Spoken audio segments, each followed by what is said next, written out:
दोस्तों, आज हम आपको मिलवाने वाले हैं एक ऐसी शख्सियत से जिनकी ममता इतनी विशाल है कि आज वो 1400 से अधिक बच्चों की मां है। सिंधु ताई एक नाम से कहीं ज्यादा है। 68 साल की इस औरत के भीतर सैकड़ों कहानियां छिपी हैं। सिंधु ताई की फुर्ती को देखकर शायद ही आप अंदाजा लगा पाएं कि वो बुजुर्ग हो चुकी हैं। लोग उन्हें प्यार से अनाथों की मां कहते हैं। सिंधु ताई सबकाल की जिंदगी एक ऐसे बच्चे के तौर पर शुरू हुई थी जिसकी किसी को जरूरत नहीं थी। उसके बाद शादी हुई, पति मिला, वो गालियां देने और मारने वाला। जब वो 9 महीने की गर्भवती थी तो उसने उन्हें छोड़ दिया। जिस परिस्थिति में वो थी, कोई भी हिम्मत हार जाता। लेकिन सिंधु ताई हर मुसीबत के साथ और मजबूत होती गई। आज वो 1400 बच्चों की मां है। वो बच्चे जिनके खाने पीने की चिंता करने वाला कोई नहीं था। सिंधु ताई ने इन बच्चों को उस वक्त अपनाया जब वो खुद अपने लिए आसरा जुटाने के लिए प्रयास कर रही थी। एक हंसता खिलखिलाता चेहरा पुरानी बातों को याद करने के साथ ही बुझ जाता है, पर उनकी बातें किसी के लिए भी प्रेरणा बन सकती हैं। वो कहती हैं कि मैं उन सब के लिए हूं जिनका कोई नहीं है। वो अपने अब तक के सफर के बारे में बताते हुए सबसे पहले यही कहती हैं कि वो एक ऐसी संतान थी जिसकी किसी को जरूरत नहीं थी। उनका नाम भी चिंधी था, जिसका मतलब होता है किसी कपड़े का फटा हुआ टुकड़ा।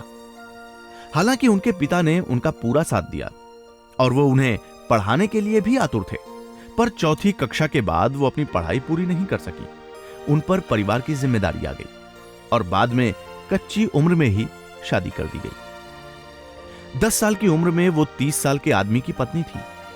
उनके पति ने उन्हें दुख देने में कोई कसर नहीं छोड़ी और हालात इतने बुरे हो गए कि उन्हें गौशाला में अपनी बच्ची को जन्म देना पड़ा। इन सब बातों ने उन्हें अंदर तक झकझोर दिया। उन्होंने आत्महत्या करने की भी बात सोची, लेकिन बाद में वो अपनी बेटी के साथ रेलवे प्लेटफॉर्म पर भीख मांगकर गुजर बसर करने लगी। भीख मांगने के दौरान वो ऐसे कई बच्चों के संपर्क में आई जिनका कोई नहीं था। उन बच्चों में उन्हें अपना दुख नजर आया और उन्होंने उन सभी को गोद ले लिया। उन्होंने अपने साथ साथ इन बच्चों के लिए भी भीख मांगना शुरू कर दिया। इसके बाद तो सिलसिला चल पड़ा। जो भी बच्चा उन्हें अनाथ मिलता वो उसे अपना लेती। अब तक वो 1400 से अधिक बच्चों को अपना चुकी हैं। वो उन्हें पढ़ाती हैं, उनकी शादी कराती हैं और जिंदगी को नए सिरे से शुरू करने में मदद करती हैं। ये सभी बच्चे उन्हें माई कहकर बुलाते हैं। बच्चों में भेदभाव न हो इसलिए उन्होंने अपनी बेटी किसी और को दे दी। आज उनकी बेटी बड़ी हो चुकी है और वो भी एक अनाथालय चलाती है। कुछ वक्त बाद उनका पति उनके पास लौट आया और उन्होंने उसे माफ करते हुए अपने सबसे बड़े बेटे के तौर पर स्वीकार भी कर लिया। सिंधु ताई का परिवार बहुत बड़ा है। उनके 207 जमाई हैं, 36 बहुएं हैं और 1000 से अधिक पोते पोतियां हैं। आज भी वो अपने काम को बिना रुके करती जा रही हैं। वो किसी से मदद नहीं लेती, बल्कि खुद स्पीच देकर पैसे जमा करने की कोशिश करती हैं। उनके इस काम के लिए उन्हें 500 से अधिक सम्मानों से नवाजा जा चुका है। उनके नाम पर 6 संस्थाएं चलती हैं जो अनाथ बच्चों की मदद करती हैं।